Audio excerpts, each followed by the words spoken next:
ভাই বিশ্বাস করেন, একবার ফ্যামিলি প্রবলেমে পড়ে দেখবেন দুনিয়াতে আপনার চোখের সামনে হাসার মতো হাজারো কারণ থাকলেও আপনার মনে হাসি খুশি আসবে না, আপনার মুখে হাসি খুশি থাকবে না যদি একবার ফ্যামিলি প্রবলেমে পড়ে যান। এই দুনিয়াতে বর্তমানে প্রত্যেকটা মানুষই ফ্যামিলি প্রবলেমের কাছে আটকে গিয়েছে। এই ফ্যামিলি প্রবলেম বা পারিবারিক যে বিষয়গুলো বা টাকা পয়সা নিয়ে যে ফ্যামিলিতে সমস্যাগুলো হয়, এই প্রবলেমগুলো যে ফেস করে তার মনে কোনো সুখ শান্তি থাকে না ভাই। বিশ্বাস করেন, চোখের সামনে হাজারটা ভালো ভালো অপশন পড়ে আছে, সেই অপশনে আপনার হাসি খুশির কারণ আছে, কিন্তু তারপরও আপনার মনের মাঝে একটু হাসি থাকবে না, একটুও খুশি থাকবে না, আনন্দ কাজ করবে না নিজের ভিতরটা।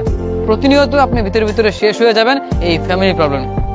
অথচ এই বাস্তব সমাজে প্রত্যেকটা মানুষই, বিশ্বাস করেন ভাই, দিন শেষে কোনো কিছু তো পড়ুক বা না পড়ুক, সে ফ্যামিলি প্রবলেমে ঠিকই পড়ে। প্রত্যেকটা মানুষের পারিবারিক চিন্তা তাকে ধীরে ধীরে ভিতর থেকে শেষ করে দিচ্ছে। অথচ চোখের সামনে হাজারো অপশন আছে নিজেকে ভালো রাখার, নিজেকে সুখে রাখার, কিন্তু সে সেগুলো করতে পারে না। কারণ দিন শেষে সে চিন্তা করে তার পরিবার, তার ভালোবাসার মানুষগুলো পরিবারের, এগুলোর জন্য। অতএব প্রত্যেকটা মানুষেরই দিন শেষে কষ্ট আছে, কিছু দুঃখ আছে যেগুলো লুকিয়ে রাখে। চোখের সামনে হাসির কারণ থাকলেও সেগুলো হাসির মাধ্যমে ফুটায় না। সে মুচকি হাসি দেয় ঠিকই, কিন্তু ভিতরে সে শেষ হয়ে গিয়েছে। এই জেনারেশনের অর্ধেক মানুষই ফ্যামিলি প্রবলেমে আটকে আছে। বেকার ছেলেটা বোঝে বেকারত্ব মানে কি, পরিবারের বোঝা হয়ে থাকাটা যে কতটা কষ্টসাধ্য হয় তার জন্য একমাত্র সেই বোঝে।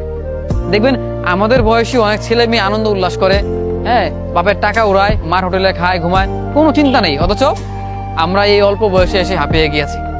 আমাদের ফ্যামিলির টেনশন, মা বাবাকে ভালো রাখতে হবে, তাদের বয়স হয়েছে, তাদেরকে সুখে রাখতে হবে, ছোট ভাই বোনদেরকে দেখে রাখতে হবে, তাদের ভবিষ্যৎ দেখতে হবে।